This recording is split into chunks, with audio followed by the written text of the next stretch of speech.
Okay, so this is the Reptile Room, Part 1. In this episode, the Baudelaires get taken to the man who was supposed to be their guardian, Dr. Montgomery, who has, quite frankly, an unhealthy obsession with reptiles. So the Baudelaires are really happy living with this guy, although Klaus is relatively skeptical, until Count Olaf manages to find them and comes to the house in a disguise, proclaiming himself to be Dr. Montgomery's new assistant, Stefano. Weird voice. It works, though. Well done, Neil Patrick Harris. And what's really great is that, for starters, Dr. Montgomery is not fooled. He knows for a fact that this man in front of him is a complete fraud. But one thing I was hoping that they would change from the books in this was that in the book, while he knew that Stefano was a fake, he didn't know that it was Count Olaf. He thought it was some sort of spy for some other reptile researchers. They say the name of the ology it is, but I can't remember what it is. And he assumes that Count Olaf is a guy who wants to steal his research. So it's really sad too, because in this episode they spend more time with the secret agency, or whatever it is, that the Baudelaire's parents worked with, and Dr. Montgomery is also a part of, in a really interesting scene where they go to the movies, see this really bad horror film that has subtitles on it, even though the subtitles are in the same language as the movie.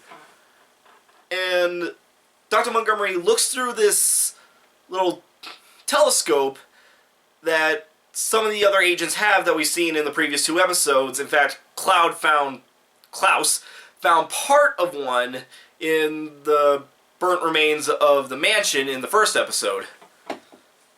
Although I have to admit, I gotta call bullshit on how this telescope works. Because, what it does is it looks at the subtitles in the movie and pretty much picks out the specific letters for a secret message, and that alone is fine. If it just highlighted those letters, that would be great. But what it ends up doing is it blurs out all the rest of the letters and puts the important ones together. So that, again, that's kind of lame. And another interesting thing about this episode is they have this picture hanging on one of Dr. Montgomery's walls, and it's just a picture of a piano, but they say that it is a picture of Montgomery and the Baudelaire's parents, and that they are locked inside the piano, which, it's a cute gag. But then when Count Olaf first shows up and brings up that he knows what the picture is, he says that he's the one who took it, which it does pique the curiosity of how does Count Olaf know the parents? And how does he know the Baudelaire's family? And, what I'm guessing is that he was part of the secret organization that they worked for, which is pretty apparent because there's this little symbol that appears in the weird tunnels that Lemony Snicket is running through, and on the telescopes that is also the infamous eye tattoo on Count Olaf's left ankle. I'm gonna guess that they were once friends with Count Olaf in some way. No idea what could have happened with them, but I'm really curious to find out. And Also, two things I finally noticed with this episode. One is the intro, which, great song.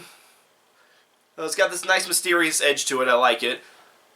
But it seems like, at the very least, for every, what would be the book, like for Bad Beginning and Reptile Room, they have different lyrics showing off like a sort of preview of what's going to happen in the episodes, which I think that's really cool. I think that's a really neat way of doing it.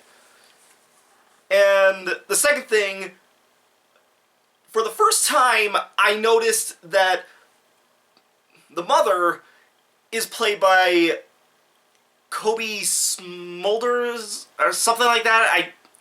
Sorry, I have no idea how to pronounce her name, but I know she plays that one S.H.I.E.L.D. agent in the Marvel Cinematic Universe, and she plays Robin in How I Met Your Mother.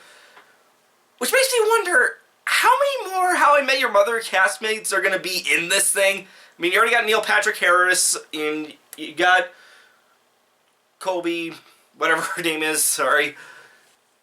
But yeah, and episode lives off on a cliffhanger, which I know how it ends because I read the books and everything, but it's still going to be interesting, and again, it's still way too early to tell what any of the mysteries are building up to, which is kind of good, but I need a little bit more answers.